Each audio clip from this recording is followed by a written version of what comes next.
Minutes ملیں گے. Timer شروع ہونے جا رہا ہے. بسم اللہ جیسے میں کہوں گا ٹائمر شروع ہو جائے گا. ٹھیک ہے؟ یہ بات ذہن میں اپنے رکھیے گا کہ سوال جب مکمل ہو جائے اس کے بعد آپ جواب دیجیے گا. اگر آپ بیچ میں دیں گے تو اس کو کینسل کر دیا جائے گا. بسم اللہ الرحمن الرحیم. امام جعفر صادق علیہ السلام نے فرمایا 3 آدمیوں کو سلام نہیں کرنا چاہیے. وہ کون ہے؟ جو نماز جمعے کے لیے جا رہا ہو، جو جنازے کے ساتھ جا رہا ہو، اور جو حمام میں ہو. میت کا کفن کیسا ہونا چاہیے؟ ڈیش. میت کا کفن نجس کپڑے کا نہیں ہونا چاہیے، سونے کے کام کیے ہوئے کپڑے کا نہیں ہونا چاہیے، خالص ریشم کا نہیں ہونا چاہیے. امام محمد باقر علیہ السلام نے فرمایا چھینک بہت ہی اچھی چیز ہے. کیوں؟ بدن کو نفع پہنچاتی ہے اور خدا کی یاد دلاتی ہے. امام صادق علیہ السلام نے شراب کے حرام ہونے کی کیا علت بیان فرمائی؟ شراب خور بت پرست کی مانند ہے، مروت ختم ہو جاتی ہے، راشد میں مبتلا ہوتا ہے، اور شراب نوشی زنا اور ظلم کرنے قتل کرنے پر جسور کرتی ہے. جس دسترخوان پر شراب ہو اس پر بیٹھنا کیسا ہے؟ رسول خدا صلی اللہ علیہ وسلم نے فرمایا کہ وہ شخص ملعون ہے جو اس دسترخوان پہ بیٹھا ہو جس پہ شراب پی جاتی ہو. زیادہ سونا اور زیادہ کھانے کے کیا نقصانات ہیں؟ امام علی علیہ السلام نے فرمایا کہ زیادہ سونا اور زیادہ کھانا دونوں ہی نفس کو تباہ و برباد کر دیتے ہیں اور بدن کو ضرر میں نقصان پہنچاتے ہیں. حرام کھانے کے کیا اثرات ہوتے ہیں؟ رسول خدا صلی اللہ علیہ وسلم نے فرمایا کہ جو شخص ایک لقمہ حرام کھاتا ہے تو اس سے پیدا ہونے والا گوشت آنکھ میں جلنے کے لائق ہے، اور اس کے 40 دن کی نماز قبول نہیں ہوتی اور اس کی دعا مستجاب نہیں ہوتی. رسول خدا صلی اللہ علیہ وآلہ وسلم نے فرمایا سب جلسوں کی رازداری کرنی چاہیے سوائے ان جلسوں کے جن میں کوئی ناحق قتل کیا گیا ہو، مال غصب کیا گیا ہو یا زنا کیا گیا ہو. بھرے ہوئے پیٹ پہ کھانا کھانا کس بیماری کا سبب ہوتا ہے؟ رسول خدا صلی اللہ علیہ وسلم نے فرمایا کہ بھرے ہوئے پیٹ پر کھانا کھانا برس کے ظاہر ہونے کی علامت ہے.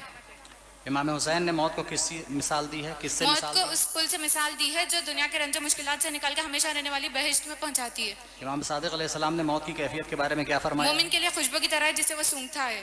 امام جعفر صادق علیہ السلام نے فرمایا زنا زادہ کی چند علامتیں ہیں.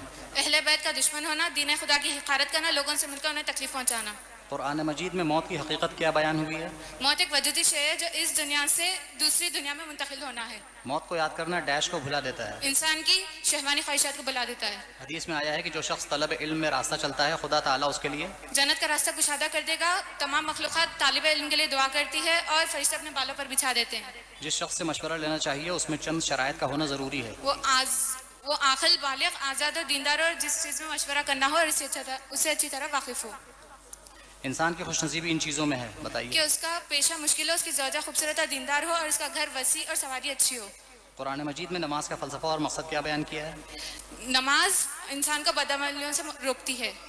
قرآن مجید کی کس آیت میں 5 وقت کی نمازوں کے اوقات کا ذکر ہے؟ سورہ بنی اسرائیل کی آیت نمبر 78. زوال آفتاب سے لے کر اندھیرے تک ظہر، عصر، مغرب، عشاء کی نمازیں قائم کرو، اور خاص کر فجر کی نماز بھی، کیونکہ فجر کی نماز ملائکہ کے حضور کا وقت ہے. ایک شخص نے امام باقر علیہ السلام سے عرض کی جنہوں نے ہمیں گھر سے باہر نکال دیا ہے. حضرت نے فرمایا اپنے گھر میں قرآن مجید پڑھتے رہو اور اپنے گھر کی چھت 7 ہاتھ رکھو. نماز کا انسان پر کیا اثر ہوتا ہے؟ جو شخص دن رات میں 5 مرتبہ اپنے آپ کو خدا کے سامنے دیکھتا ہے اس کا حوصلہ اور ارادہ محکم ہو جاتا ہے، اور اس کا عزم و ارادہ بھی محکم ہو جاتا ہے. اس کا حوصلہ اور جذبہ بیدار ہو جاتا ہے اور وہ ہر مشکلات کے مقابلے میں پہاڑ کی مانند کھڑا رہتا ہے. نماز کس چیز کا سبب بنتی ہے؟ نماز ایک متقی اور پرہیزگار بندے کے لیے اپنے خدا سے قریب ہونے کا سبب بنتی ہے. نماز کے بعد مصافحہ کرنے کا کیا فائدہ ہے؟ اس سے معاشرے میں ایک برابری کا جذبہ بیدار ہوتا ہے، خلوص اور محبت کینہ اور دشمنی کی جگہ آ جاتی ہے. امام جعفر صادق علیہ السلام نے چند جانوروں کو مارنے سے منع کیا ہے. ہدہد، ابابل، چیونٹی، شہد کی مکھی. امام زین العابدین علیہ السلام نے روزے کا فلسفہ اور مقصد کیا بتایا؟ روزے کا فلسفہ اور مقصد نفس پر کنٹرول اور گناہوں سے پرہیز کرنا ہے. جناب عبد المطلب نے انتقال کے وقت رسول خدا کی کفالت کس کے ذمہ سونپی؟ آپ کے چچا حضرت ابو طالب کے ذمہ سونپی. حج عمرے میں نائب کس کو بنایا جا سکتا ہے؟ جس کی نماز بالکل صحیح ہو اور حروف کی ادائیگی بالکل صحیح ہو.